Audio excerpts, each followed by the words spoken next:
2 дена молк за уништените и оштетени гранични камења на границата меѓу Грција и Македонија.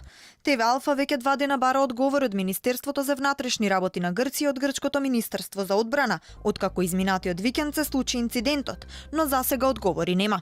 Според официјалните информации, во Грција била покрената истрага за расветлување на случајот, а известени били и надлежното грчко обвинителство и надлежните воени власти. Алфа вчера објави дека истрагите биле фокусирани на екстремно десничарските националисти, а властите пронашли траги од булдожер кој ги уништил камењата.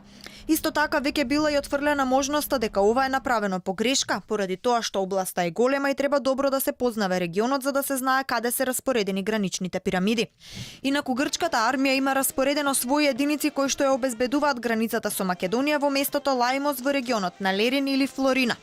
Неодамна и командниот центар на 9-та механизирана бригада Адријанаполи беше реновиран и надграден од привремен во постојан центар.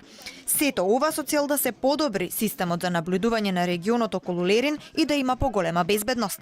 Вчера дел од медиумите во Грција се повикаа на дадени извори од Министерството за одбрана од Грција, според кој пак пирамидите биле на 9 километри од последната грчка постава и биле на товар како што велат тие скопската страна.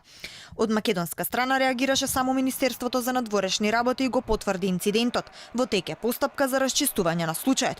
Во саботата представници на македонскиот дел на граничната комисија заедно со представници на грчките министерства за внатрешни работи и одбрана излегле на терен и констатирале дека оштетените гранични камења се во должина од 12 километри, од граничниот камен 132 до граничниот камен 147.